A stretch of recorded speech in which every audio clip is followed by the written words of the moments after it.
तो क्यों मैंने साकेत गोखले को देखना बंद किया, और क्यों मैं आपको बोलना चाहता हूँ कि सिर्फ साकेत गोखले का ही नहीं, बाकी सारे फिटनेस इन्फ्लुएंसर्स की सारी बातें सुनना बंद कर दो। क्योंकि मेन बात आती है कि उनके लिए वो चीज काम कर गई, और उन्होंने वो सारे डाइट लिए, वो सारे उनका वर्कआउट सही से उनके फंक्शन हुए, और सारी चीजें उनके लिए सही गई। वो जरूरी नहीं है कि आपके लिए भी वो, मेरे लिए भी वो हो। तो क्यों मैं बोलूंगा कि आपको ये सब चीजें, ये सब देखना बंद करना है, और क्यों आपको वो सब फॉलो करना बंद करना है। तो सबसे पहली बात आती है कि ट्रेनिंग स्टाइल। तो ट्रेनिंग स्टाइल में बहुत डिफरेंस रहता है कि कितना, कौन सा आप क्या यूज कर रहे हो, फ्री वेट्स यूज कर रहे हो, मशीन यूज कर रहे हो, या फिर क्रॉस फिट कर रहे हो। तो ये सारे बहुत चीजें अलग है। तो साकिब गोखले की स्पेशली मैं बात करूंगा तो वो सारी चीजें मशीन में ज्यादा मारना प्रेफर करता है, ना कि फ्री वेट्स में। ना फ्री वेट्स मतलब क्या रहता है, डंबल, बारबल्स और प्लेट्स, ये सारी चीजें फ्री वेट्स में आती है। तो क्यों आपको फ्री वेट्स को ज्यादा प्रायोरिटाइज करना है, ना कि मशीन्स को। तो साकेत गोखले ऐसा बोलता है कि मशीन ज्यादा मारो, कि मशीन्स से कोई इंजरी नहीं होती, मशीन से मसल बिल्डिंग होती है, फास्ट होती है फ्री वेट्स को कंपेरेटिवली। तो मशीन ज्यादा आपको ये देगा, स्टिमुलेशन देगा, आपका मसल ग्रोथ मशीन्स में जल्दी होएगा। लेकिन नहीं, आपका सच बोलूं तो फ्री वेट सबसे बेनिफिशियल है, ना ही सिर्फ मसल बिल्डिंग के लिए ही नहीं, पूरे आपका जो डे टू डे एक्टिविटीज, आपका स्ट्रेंथ, वो सब आपको फ्री वेट से ही मिलेगा। तो फ्री वेट्स में आप देखोगे स्क्वाट्स आ जाता है, डेडलिफ्ट आ जाता है, बेंच प्रेस आ जाता है। ये सारी चीजें साकेत गोखले मना कर देता है मारने को। लेकिन क्यों मना कर देता है? क्योंकि उसमें इंजरी आ जाती है। ये सारे रीजंस है जो कि वो बोलता है कि इंजरी आ जाती है, फिर आप पूरा फुल रेंज ऑफ मोशन नहीं मार सकते, फेलियर तक नहीं जा सकते। कौन बोला नहीं जा सकते? आप जा सकते हो, आप फेलियर तक जा सकते हो, आप फुल रेंज ऑफ मोशन तक मार सकते हो, वो भी बिना इंजरी के। और आपको मसल बिल्डिंग में, स्ट्रेंथ में, सब चीज में प्रोग्रेस मिलेगी। आजकल के लोगों में यही कमी है कि इजी चीजें ढूंढने जाते हैं, और एकदम कन्वीनियंट चीजें ढूंढने जाते हैं, और कुछ भी करके अननेचुरल चीजें, जैसे कि साइंस, कोई रिसर्च आ गया साइंटिफिक की ये मशीन मारो तो ये हो जाए, और जबकि वो मूवमेंट एकदम अननेचुरल है आपके बॉडी के हिसाब से। देखो वो मूवमेंट बहुत अननेचुरल हो जाता है आपके लिए। वो आप क्यों मारने जाते हो फुक्कड़ का? आप बेसिक्स के साथ स्टिक रहो, आप पूरा फंक्शनल मूवमेंट्स करो, कंपाउंड मूवमेंट्स करो, उससे ही आपको एक पूरा ओवरऑल आपका फिटनेस गोल आपको क्लियर हो जाएगा। आप क्यों ये सब करने जाते हो? क्यों इस रिसर्च का सुनने जाते हो? ताकि आपको एक क्विक रिजल्ट्स मिल जाए। आप मतलब कम इफेक्ट, ऑप्टिमिज्म बोलते हैं ना, मतलब कम एफर्ट्स डाल के आप ज्यादा रिजल्ट्स ला सकते हो। तो यही सारी चीजें जो है साकेत गोखले प्रमोट करता है कि आपको मशीन्स मारना चाहिए, फ्री वेट्स ने करना चाहिए। आप देखो मेरे वीडियोस देख लो, मैं मेरी वीडियोस भी आपको स्क्रीन में दिखाना चाहूंगा कि मैं deadlift, squat, bench press, dips, ये सारी चीजें मैं, पुलअप्स, ये सारी चीजें मैं कैसे full range of motion, failure तक मार पा रहा हूँ।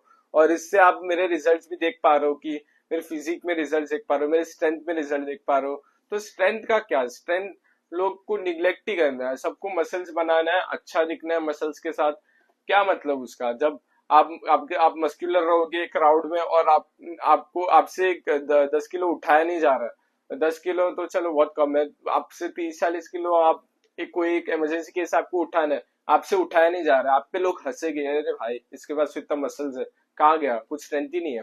तो स्ट्रेंथ आपको मेन बिल्ड करना है, आपको इतना ध्यान में रखना है कि हर, आप जिम स्ट्रेंथ के लिए भी जा रहे हो, हेल्थ के लिए भी जा रहे हो, फिटनेस के लिए जा रहे हो, मसल्स के लिए जा रहे हो, सारी चीजें के लिए जा रहे हो। ओवरऑल एक होलिस्टिक अप्रोच रखो, सारी चीजों को ध्यान में रखो। तो ये है ट्रेनिंग स्टाइल के बारे में, कि आपको ट्रेनिंग स्टाइल क्यों आपके हिसाब से, आपके बॉडी के फंक्शनैलिटी के हिसाब से, कंपाउंड मूवमेंट्स को ध्यान रख के, और ये सारी चीजें को एक बार ध्यान रख के करना है, ना कि सिर्फ साकेत गोखले का सुनना है। और सारी चीजें के, सारे फिटनेस इन्फ्लुएंसर्स का आप देख के, कोई भी साइंटिफिक या जो भी जेफ निपड़, वो सब आप देख के आप आपके ट्रेनिंग रूटीन में कुछ भी अप्लाई कर रहे हो। नहीं, आपको ध्यान से आपका पूरा, आपका जो एनाटॉमी है, बॉडी का एनाटॉमी, आपका बॉडी का फंक्शनिंग कैसा है।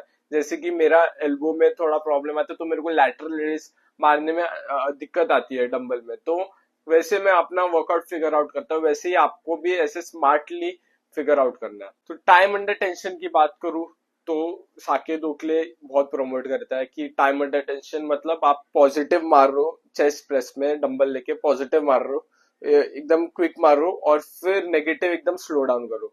तो इसमें प्रॉब्लम क्या है? तो प्रॉब्लम ये है कि साइंटिफिकली ये सब तो सही है, रिसर्चेस सही है, लेकिन रिसर्चेस भी किस पे हो रहे हैं?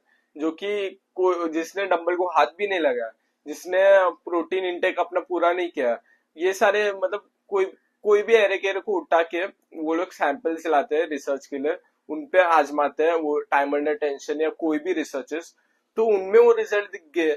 पर क्योंकि उन्होंने कभी डंबल को हाथ ही नहीं उठाया, वो लोग कुछ भी करेंगे तो रिजल्ट आ ही जाएंगे।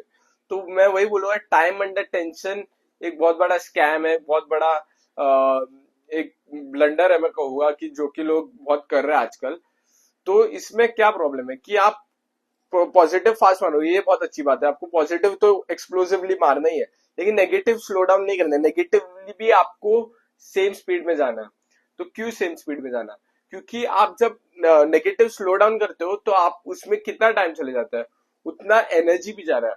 तो टाइम जितना जाता है उतना एनर्जी भी जाता है, इतना ध्यान रखो। आपको दोनों नेगेटिव पॉजिटिव, कॉन्सेंट्रिक इसेंट्रिक, आपको दोनों का स्पीड सेम रखना है और एकदम एक्सप्लोसिव स्पीडफुल रैप होना चाहिए।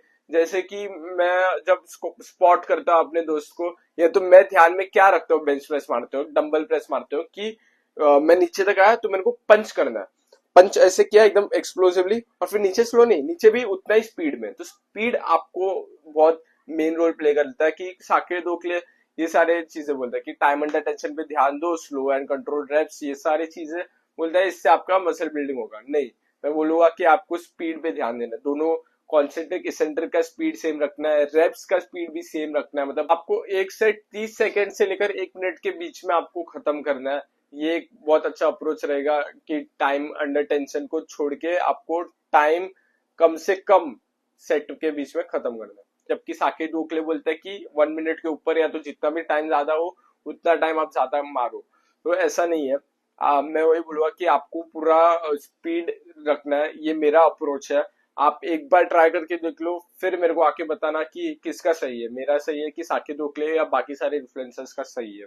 और एक चीज मैंने देखी है साकेत गोखले के बारे में, कि वो बहुत अलग अलग अप्रोचेस ट्राई करके और बहुत मतलब बहुत कंफ्यूजिंग कर देता है चीजों को। कि जैसे कि सबसे पहले वो पुश पुल लेग्स को बहुत प्रमोट करता था। पुश पुल लेग्स सबको बोलता था कि पुश पुल लेग्स ही मारो, पुश पुल लेग्स से ही मसल ग्रोथ होगा, push pull legs best split है। फिर अभी वो आया अलग दूसरे स्प्लिट में, 4 डे स्प्लिट में आया। फिर खाने डाइट को भी लेके उसके अलग अलग अप्रोचेस रहते हैं। ये सारी चीजें मतलब बहुत शिफ्टिंग हो रही है। तो ये शिफ्टिंग की वजह से आपको भी कंफ्यूजन हो रहा है, अरे क्या करूं? जैसे कि वो भी बीच में उसने किया था कि low low volume high intensity training, Mike Mentzer का मतलब एक पुराना बॉडी बिल्डर है, कि उसने वही फॉलो किया था कि एक सेट पूरा एक मसल के लिए एक ही सेट ऑल आउट फेलियर। तो ये भी उसने किया था, फिर बीच में बंद कर दिया, फिर अलग कर रहा है। तो ये सारी चीजें आपको कंफ्यूज कर रहा है, आपको कॉम्प्लिकेशन में डाल रहा है, कि आप भी सोचोगे क्या फॉलो करूं मैं, ये फॉलो करूं वो फॉलो करूं। तो वही मैं बोलूंगा कि ये सारी चीजें, ये सारी कंफ्यूजन में मत पड़ो। आप अपना सुनो, आप मेरा थोड़ा एक अप्रोच देख सकते हो कि कैसे मैं ट्रेन कर रहा हूँ, वो हिसाब से आप आपके रूटीन में थोड़ा ऐड कर लो, आपके हिसाब से मॉडिफाई करो, अपग्रेड करो आपके वर्कआउट्स को। तो डाइट की अगर मैं बात करूं तो साकेत गोखले इतना बड़ा यूट्यूबर है कि उसके पास बहुत सारे प्रमोशन के लिए ब्रांड्स आते हैं। तो बहुत सारे प्रमोशन ब्रांड्स उसको ओट्स के लिए और पीनट बटर, फिर ये सारी चीजें, प्री वर्कआउट, ये सारी चीजें जो कि कुछ काम के नहीं है आपके जर्नी के लिए, वो हाई प्रोटीन ओट्स, उसके वो कुछ काम का ही नहीं है आपके। आप देखोगे उसके पीछे इंग्रेडिएंट्स में स्टेबलाइजर्स, वो सारी चीजें, पीनट बटर की भी मैं ज्यादा बोलना नहीं चाहूंगा, वही सारी चीजें आप इंग्रेडिएंट्स में पढ़ लो, आपको समझ जाए कि मैं क्या बोलना चाह रहा हूँ। उसमें वो लोग वे प्रोटीन डाल रहे हैं, सोई प्रोटीन डाल रहे हैं, और फिर हाई प्रोटीन ओट्स बोल के आपको बेच रहे हैं।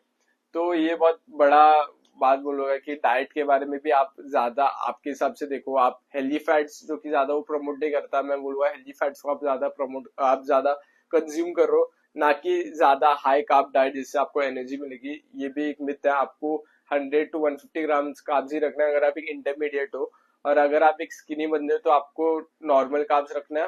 और अगर आप एक ओबीस बंदे हो तो थोड़ा कम कार्ब्स रखना है और फैट्स और प्रोटीन आपको ज्यादा ही रखना है। तो डाइट के लिए मैं ऐसा नहीं बोलूंगा कि पूरा ही उसका अप्रोच गलत है। वो मैंने देखा है कि एग्स को प्रमोट करता है, चिकन को प्रमोट करता है, सोया चंक्स को भी प्रमोट करता है, जो कि वो नहीं खाना चाहिए। सोया चंक्स के लिए एक अलग वीडियो में बना हुआ, जिसमें मैं सोया चंक को एक्सपोज करूंगा। तो सोया चंक्स मैं इतना अभी के लिए बताता हूँ कि सोया चंक्स तो बिल्कुल नहीं खाना चाहिए, जो कि वो अभी तो नहीं खाता लेकिन पहले प्रमोट करता था। तो चिकन एग्स ये सारी चीजें उसके डाइट के लिए सही है, और डाइट भी वो अच्छा फॉलो करता है, तो ये भी एक अच्छा पॉइंट है उसका। तो साकेत गोखले की अच्छी बातें बोलूं तो वो बंदा सबसे डिसिप्लिन्ड है इस यूट्यूब, इस फिटनेस इंडस्ट्री में। उसका डेडिकेशन अच्छा है, फिर उसने जो कमाया है, उसने जो फेम कमाया है, उसने जो ऑडियंस जो मैं बोलूँगा जो एक कल्ट ऑडियंस कमाया है यूट्यूब और इंस्टाग्राम में, वो बहुत अच्छी बात है। ये टाइम पे, जबकि लोगों को फिटनेस के लिए ज्यादा लोग देखते नहीं, ये टाइम पे उसने फिटनेस के लिए इतना बड़ा एक लेगेसी क्रिएट की है, जो कि बहुत अच्छी बात है। यूट्यूब में भी आप देखोगे उसका स्ट्रगल बहुत अच्छा किया उसने, और अभी वो किधर स्टैंड आउट कर रहा है वो आपको भी पता है। हमारे लिए वो बहुत बड़ा इंस्पिरेशन है, छोटे मोटे यूट्यूबर्स जैसे कि मैं, या अभी बहुत सारे आप भी देख रहे होगे। आप एक नॉर्मल जिम जा रहे हो तो आपके लिए भी एक इंस्पिरेशन है कि भाई साकेत गोखले की तरह बॉडी बनाना है। तो ये बहुत अच्छी बात है साकेत गोखले की, लेकिन आपकी ये गलती है। आप क्या करते हो, जाके सीधा उसकी वीडियोस देखते हो कि यही भगवान है, इसको ही मैं फॉलो करूंगा, इससे ही मेरे को रिजल्ट्स मिलेगा।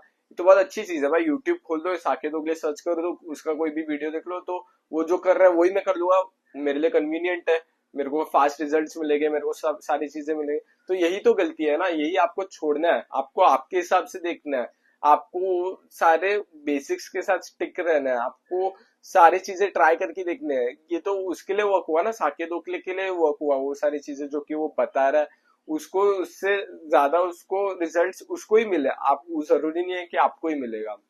तो मैं यही बोलूंगा कि ये वीडियो आप फॉलो करो, मतलब जो भी मैंने बोला है कि वो इसेंट्रिक के बारे में, स्पीड के बारे में, ये सारी चीजें, speed of the sets reps, वो सारी चीजें फॉलो करो।